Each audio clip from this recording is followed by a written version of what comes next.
Are you positioned to win? Find out how on this Freedom Fest edition of Unlock Your Wealth Today. Your life fully invested.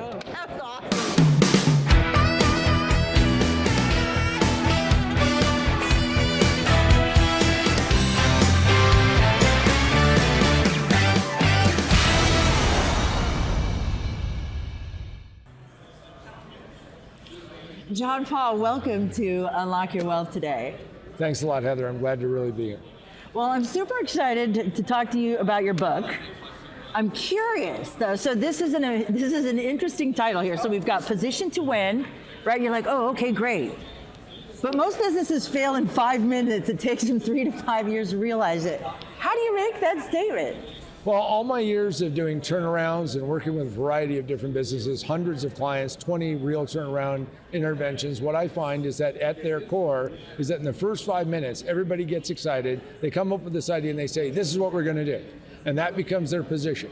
They stand there and they pound that stake into the ground and they've got this. And then what they do is they burn through all their money, their friends' money, their parents' money. They go out and raise money, and then they fail out in the marketplace, and the VCs come back to me and say, why did they fail? And you go back and you say, look, they missed this fundamental step because they didn't find out where they should position themselves in the market and know exactly what they meant to the market. Because all it matters is what the market thinks about you, not what I think about my own idea. You know, we all love our own ideas, but we fall in love with them and we ruin our positioning because of it. What's the follow-up to this? So if most businesses fail in 5 minutes, what's the solution? Well, the solution is that before you go falling in love and going, this is the way we've got to do it, what you do is you say, let me think about what position is available, and then say, can I work with that position? Can I make that work? And let me just give you a quick example. Okay, good, because I was thinking. So here we are in Las Vegas, and we sit there and we go, we're going to do the Heather and John Casino, right? And we're going to go down the street and we're going to blow everybody's doors off. We're going to be better than Bellagio, better than Venetian. And what we're going to do is we're going to do it all with a, Kickstarter raise of $5 million.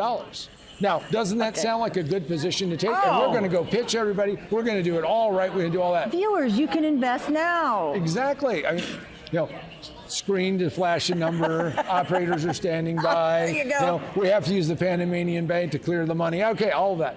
But people will make that mistake all the time. So I'll walk into a client, they're like number 3 in a market that has 7 different companies. They're number 3. And they say, you know what? Everything they say is, we're number 1, we're number 1, we're number 1. And they walk around, they say, we're number 1. And all the customers, what do the customers say? No, you're not. You're number 3. You're number 3. So every time you reinforce a misstatement, what happens is that people don't believe you. You lose authenticity, and who really cares? The other thing is that when you don't know where you are, everybody says, what? Big testosterone, entrepreneurs, we're going to be on the attack, we're going to attack, we're going to attack. So I had a client for a short period of time. This guy was doing personal health, finds out that 85, 90% of the people who are signing up for a service are women. Charismatic guy. Right. Wow, I wish I was that charismatic. I'd be divorced, but I wish I was that charismatic. And you know what he does? He says, bro, this is great. Fix my business. Help me grow. I said, good. Spend 2 days in New Jersey. There's got to be combat pay for that. And I come out and he goes, tell me what it is. I said, okay, we're kicking out all the guys. It's all about women. Women. You know what he says? I can't afford to lose those people. 3 years later, he's out of money. He's burned through all of his family, his wife's family's money, everybody's money, and he comes back and he goes, maybe I should have stuck with the women in the first place. Well, by now, the market has absorbed that. There's 3 other people. 2 of them are women who are relating to women. The point of it is that he had the wrong position from day one. We tried to persuade him to go a different direction. That book talks about why positioning is important up front, and whatever your position is, whatever your position is going to be projected out in the market now and forever.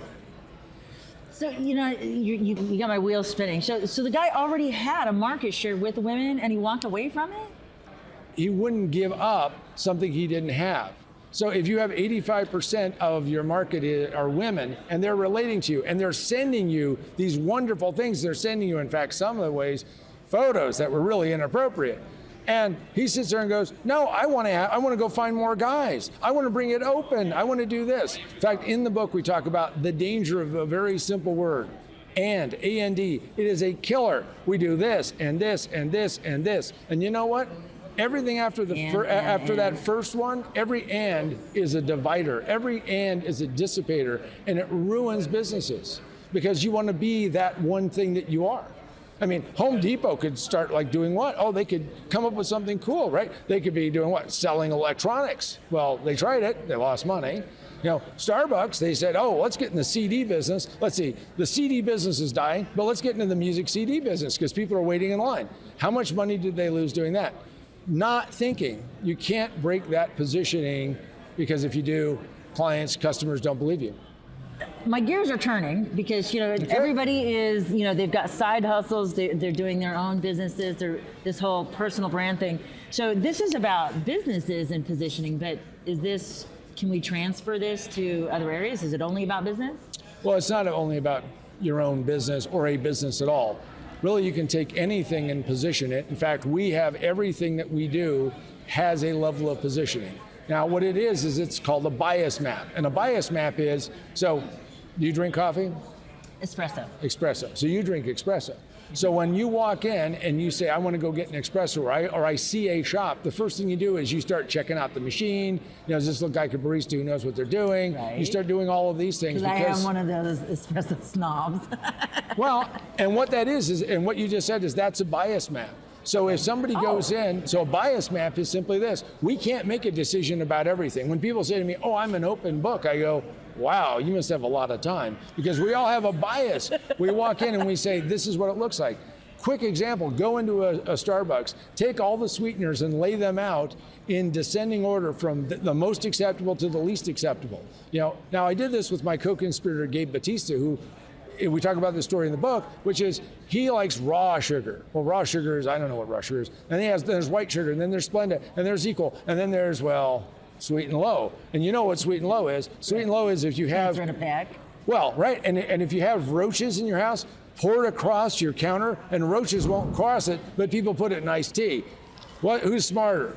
Anyway, but the point of it is that's a bias map. And that bias map tells you when you walk in what's right and what's wrong, what we will or will not accept. That bias map is what you have to deal with. So everybody has all these side hustles. You have to say, so how do I position myself? And more importantly, if I don't like the position I have, my example is myself, is that I have this position because I have no formal education. So what do? I read the book Positioning, and I want to go sell something that's going to make me a lot more money. I want to get into technology. So I can't jump from where I was to where I want to go, but I talk about pivoting. I show that you can pivot and pivot and pivot and pivot, and eventually you get to where you're going to go. Apple pivoted to get to the iPhone. They had nothing to do with phones. In fact, Steve never wanted to do a phone. Well, but he really wanted to do a phone because they pivoted to it. So you can change that, and especially in your personal life, you can easily take your position, whatever it is, because it's what people think you are, and then you say, how do I work through that and find out what that is, and then say, where do I want to go, and then how do I pivot towards it, how do I pivot towards it? And if you do that, you can achieve quite amazing things. Now, it doesn't mean you have to sit there and think of affirmations. You don't have to do all these things. What you have to do is think about what's in their head. What do they think about you? And therefore, how do I change that perception just slightly and get to that right position? That's an incredible amount of information. So we can't cover that all in several shows. So if folks are interested in getting your book, Position to Win, or are interested in maybe consulting or coaching, where can they go to find you? Well, we tried to get jimbagofmoney.com, but that one was already taken. So what we did is we have position. They could go to Heather's Bag of Money, which is just fine, and make a contribution there. And then you'll call me maybe. Yeah. John, Sonny, wonderful. Glad you're not here. Okay, got it. Anyway, so what we do is we have a website that's called positiontowinbook.com, positiontowinbook.com, positiontowinbook.com, all one word, not case sensitive, and you'll get all the information, lots of free bonuses, and you can find out about the book. Well, John Paul, thank you so much for being a part of today's show. This was very exciting. And for those of you without a pencil, never fear. UnlockYourWealthToday.com is here where you can visit John Paul's show page, get the links to all of his resources, and so much more.